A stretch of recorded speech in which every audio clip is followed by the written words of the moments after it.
Hey, welcome to Mutt tastic Monday for April 16th of 2018. That's the year. I am a little bit harried. We went away to Vermont for the weekend, Margie and my partner Ben and me, and got back last night, but that meant that all of the things that I usually do on Sunday, like the grocery shopping and all of that stuff, didn't actually get done till today. So I did the grocery shopping today, and I just got back.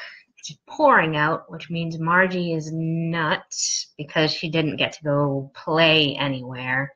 So, yeah, it's a little weird or crazy today, but nothing I can't handle, for sure. And now I'm here. If you're just tuning in, you don't know who I am. My name is Jen Blood. I am the best-selling author of the Aaron Solomon Mysteries and the Flint Canine Search and Rescue Mysteries. And I'm a certified dog trainer through Animal Behavior College, and very big fan of dogs and dog rescue and all of those things. So Margie, I'm sure, will join me shortly. Right now she's in the other room harassing Magnus the cat. So, but I expect to see her anytime now. And in the meantime, this week I thought that I would talk a little bit about traveling with a dog, because I did it this weekend. And Margie is actually great to travel with. She is great in the car, and that's worked out really well. But I certainly have had dogs in the past where that wasn't the case, and so I just thought I would talk a little bit about traveling with dogs and how to make your dog a great travel partner. So for Margie, we got Margie when she was 6 weeks old, because I was fostering her and her sisters through the Coastal Humane Society. So obviously that's younger than you typically get a puppy. What that meant was that gave me an opportunity to shape her travel experiences in a way that wouldn't have been possible if I'd gotten her later.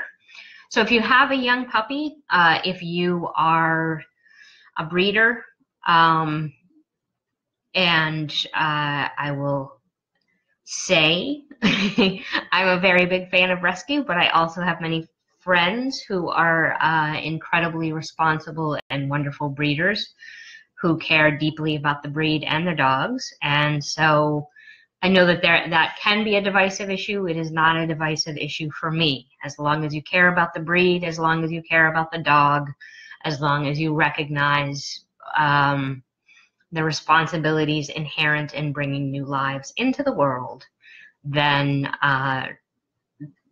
that's great. But if you, whatever the reason may be, if you find yourself with young puppies, there are some great videos and things out there for ways to increase their exposure to various stimuli safely. And one of the big things is traveling with them. And so you have to be careful, because there are viruses like parvo that can be deadly, particularly for young pups. So consult with your veterinarian and read up before you start taking your young puppy out anywhere or everywhere.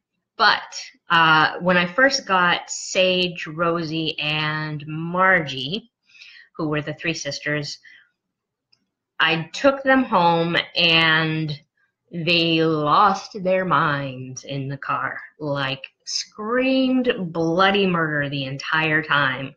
I thought they were being killed back there. It wasn't a good first experience for them or me, even though it was safe and, you know, they were in their crate or whatever. So I wanted to, I knew immediately that that could potentially be an issue, and it's a huge point in a dog's favor when it travels well, and it makes it an easier transition for an adoptive family and all of that. So I set about figuring out how to get them to actually like going for rides. So I had the pups for 3 weeks before the sisters were adopted out. And what I did during that time was take them on daily trips individually. So I would take them, bring their crate along, put it in the front seat, put them in the crate, give them super yummy treats, and lots of love. They were all big fans of individual attention. They came from the big litter, so suddenly to be just 3 puppies and then to get solitary time with me was a big deal. So they were super excited about that. Rosie was the one who was the most sensitive about traveling, so I kept her trips very short to begin with. And so, for example, the first couple of times, all I did was take her to the post office, which is about a mile from here. And I brought her in with me and, held her so that she wasn't walking. But brought her in with me and then brought her back out into the car and again, give her lots of love and pets and all of those wonderful things. And by the time we adopted them out, all three girls were very fond of traveling. And I am a big proponent of trying to keep things as safe as possible in the car when you're traveling.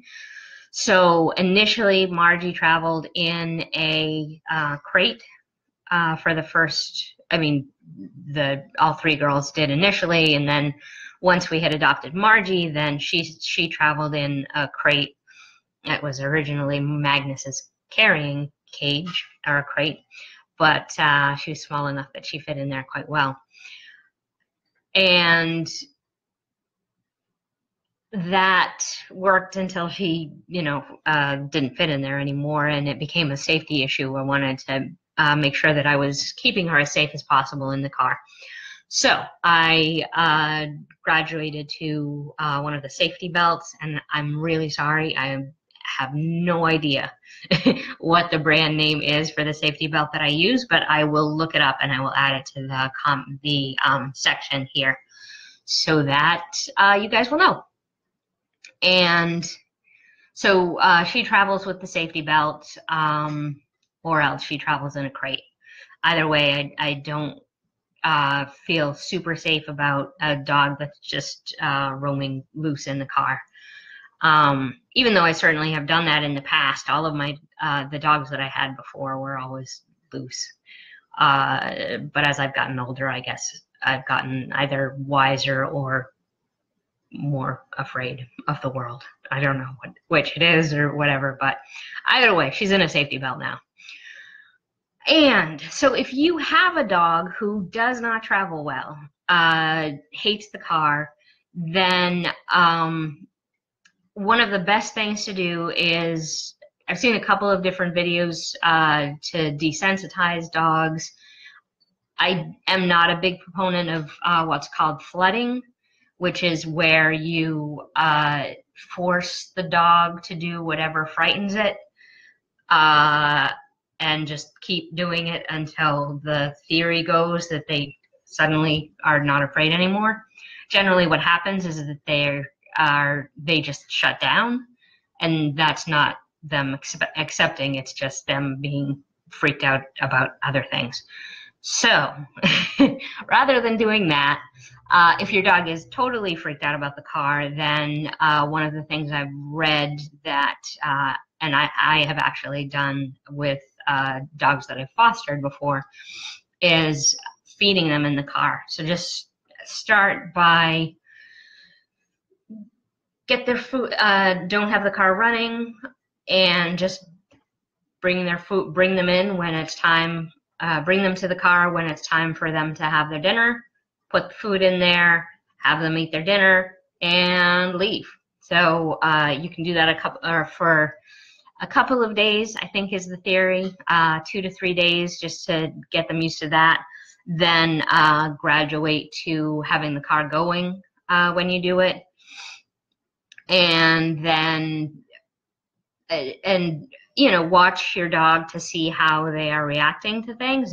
If he or she is trembling and freaked out when you get to the car, or can't eat for whatever reason, is too freaked out to eat, then you know there's a problem and you need to slow down. But if they are okay with those things, then you can start by doing things slowly, like taking the car for a drive to the end of the driveway, driving back again, driving, you know, a mile away, driving home again. The best treats, I will say, I just don't feed your dog and then drive away because motion sickness is a thing that gets really messy. So, so there's all that. So let's say, so now your dog is okay in the car, and next, so for me, when I'm traveling with Margie, Margie has her bag of everything. I bring her crate with her. I bring a blanket that she likes, and her bedding. And if you have a bedtime routine at your house that you go through, so for example, for Margie, she gets a Kong before bed and she gets a Greenie. So those two things, and that once she gets her Greenie, she knows that the day is done and it's time to go to bed. And so I brought those things along with me this weekend, and that meant that I could set up her room, or set up our room, the bedroom, and put her crate in there, have her stuff with her, and then after she'd spent the day playing with, there were 3 other dogs there who are really lovely dogs, but it meant it was a little bit nuts. By the end of the day, she was very tired though, which was good. I liked that. So, so by the end of the day, she was tired. We could go into bed, go through our generally the same routine that we do at home, and give her her Kong, and then give her the Greenie, which is the signal that everything's over. And she had actually, the first night, chose to sleep with us, which we were fine with. I don't think she was super pleased with it. She's used to sleeping in the crate alone. So the second night, she wanted nothing to do with us by bedtime, and she went into her crate and she slept in there.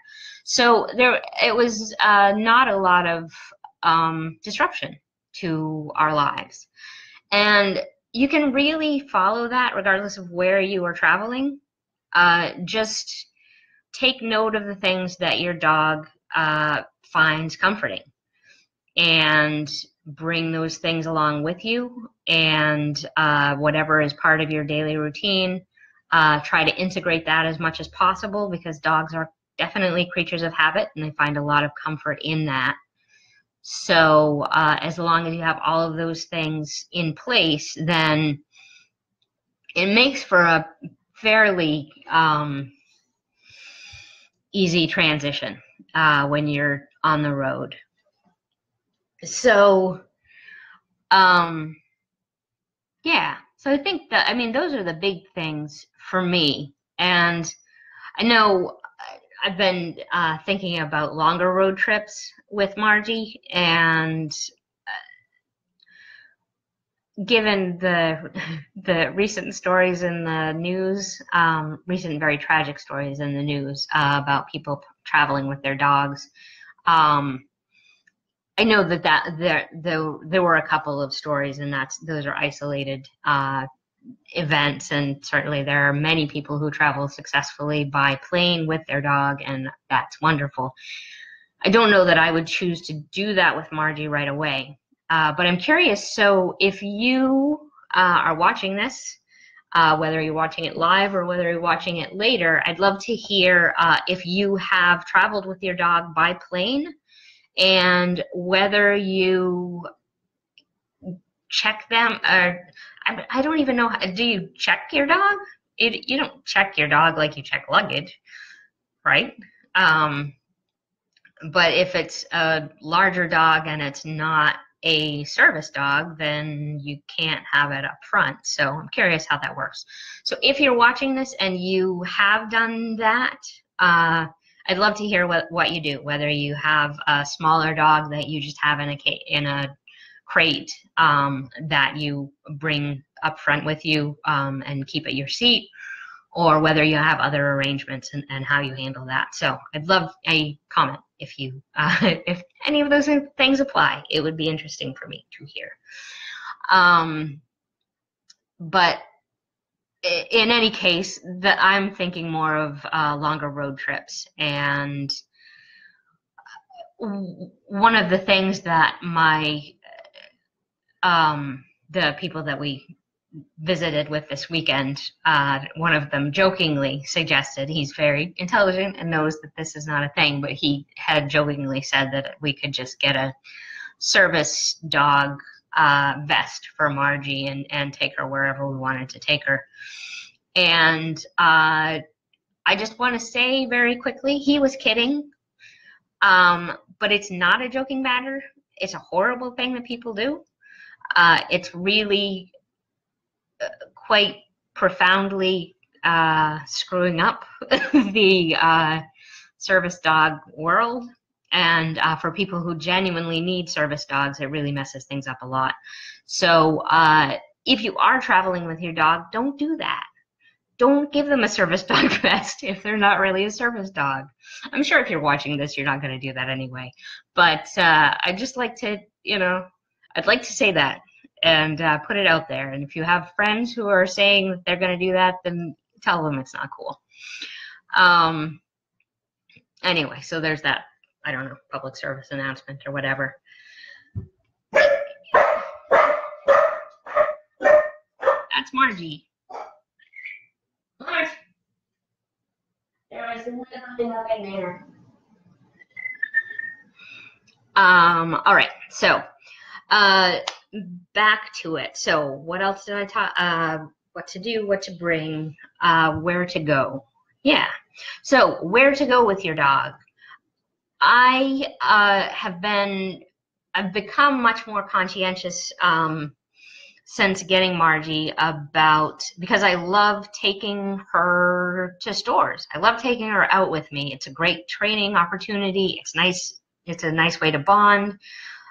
It's just it's a fun way to spend an afternoon taking her with me, various places.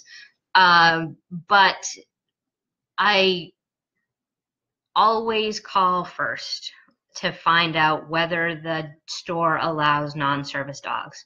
I've been surprised about how many stores do actually allow non-service dogs. The stores that don't allow them really appreciate it when I call in advance. And I don't give them a hard time. It's just, that's the way it is, and that's fine. But I call in advance. If they don't, then that's fine. And, I may not go there that day, or I may go that day and just not bring Margie with me. But I do advise that if you want to have opportunities to bring your dog out, particularly when you're traveling. A lot of times if you're traveling, you don't have the option of leaving your dog home. You're in your car or whatever, and so, the dog is with you. So in that instance, it is a good idea to call ahead and find out whether non-service dogs are allowed in the store or the park or the beach or whatever, and travel accordingly. And that really does make a huge difference. When you are traveling with them and you're bringing them into stores, obviously make sure that you have a leash. And and are able to control them in some way or other, particularly if there are other dogs. Margie is generally good around other dogs, except today, for some reason, we were at Petco and she lost her mind when she saw another dog and got super growly and terrifying, and she's just little. She shouldn't do such things. So that was interesting. Got to figure out how to deal best with that, how best to deal with that. But yeah, figure out all of those things, what you need to keep your dog under control. The other thing that's really good to have is a training pouch with treats. So because all of these outings really are some of the best training opportunities, you want to take full advantage of that. And so rather than just going and having your dog drag you all over the store, and I'll be honest, that happens to me more times than I care to admit. So I'm saying this, I don't always practice what I preach, and I need to be better at it. So this is kind of a good reminder for me. So thanks. But just having that training pouch, treating it as an opportunity to learn is really valuable. Remember to bring super high value treats, because when there's a lot of outside stimulation, it's much harder to get the pup's attention. Margie in particular is totally oblivious to treats when she's got other dogs or people around. She's much more interested in hanging out with them and seeing what's going on. So it takes, freshly baked chicken and stuff like that to keep her interested. So know your dog, figure out what motivates them best, and basically the treat that will stop them in their tracks no matter what's going on, if there is such a thing for your dog. Make sure that you have that on hand when you're going to stores. And work a little bit on a couple of commands that you can do in a store setting. Heel is a great one. So don't try heel for the first time ever when you go to a store, or again, a park, wherever you're going when you're traveling with them. But if it's something that you've worked on at home or in class or whatever, then kind of have that as a go-to, and see if you can kind of shut out the rest of the world for that time and focus on your dog. So it's not just an incidental, you're going to the store and your dog is with you, but you're going to the store and it's a training session with your dog. So that's kind of the way that I feel about it. I think there are some excellent, or I know there are many great books out there. Pretty much every state you can find a travel guide for dogs, or not. The guide isn't for dogs, like the dogs don't read it. It's not designed for them to read, obviously, but it's a guide about places where dogs are allowed. Find an updated version, and you can really plan your vacation kind of around that and have it be something that's fun for everyone. So all of this is kind of cool for me, because this is the first time in a while that I have had a dog that I can take places with me. My sweet boy Killian was very dog reactive. He was terrified of people, and it made both of our lives really isolating. And I think it was hard for me, and it was sad for him. I say that. I don't think it was sad for him. I think that it overstimulated him to be around other things, and so that was fine. I think that had I raised him differently, so that he was socialized properly when he was very young, then it would have made his life richer later on, and certainly would have made it better to not be terrified all the time of everything.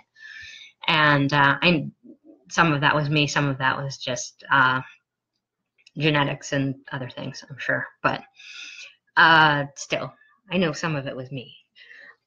And anyway, so that's kind of the whole spiel. Is traveling with your dog can be great. And really, the takeaway in all of this is just to know your dog. Know how they react in different situations. Know how they react to motion and cars and all of these things. Figure out what soothes them. Figure out how best to integrate their routine into this new experience so that it's not completely jarring for them. And the other thing that I will say is if you're traveling in a place where there are going to be other dogs and you know that your dog is going to be interacting with other dogs and it's going to be a high energy situation, then go there recognizing that you'll need to monitor a little bit and be able to provide some kind of a safe place for them to chill out. So Margie definitely got overstimulated a couple of times over the course of the weekend, and I was able to just scoop her up and take her into the room, and she would settle in her crate and take a nap and get back to what she had been doing. Yeah, and go back to playing with all the dogs and everything. So if you can arrange that, if your dog is crate trained, that really is ideal. Bring the crate along, and that makes everything so much simpler. They find it a safe place to relax and be on their own when things get a little over the top. So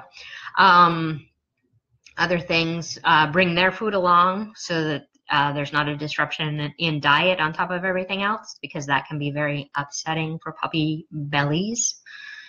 And yeah, I think that's kind of it. I would love to hear if you have tips for travel or travel stories that you have experienced with your dog. Whether great travel stories because your dog is the best traveler ever, bravo, congratulations. Or horror stories if your dog is terrible. I'd love to hear. You can comment whether you're watching this live or not. And I will get Margie so that she can say goodbye, because she hasn't even made an appearance today. Hey, Marge.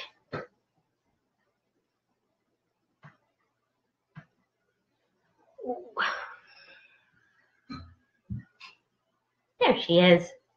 She keeps getting bigger. Oh, she's so sleepy now. All right, so that's it for today. Thanks very much for tuning in. Next week, I will have a special guest. I haven't confirmed yet who that is, and so I'm not going to announce it yet, but I will be giving out some cool prizes, and it will be a fun time. And I should know for sure in the next day who it's going to be, and I will let you know. So that is it for today. Thanks again for tuning in. Give the page a like if you haven't liked it before, and I will see you next Monday.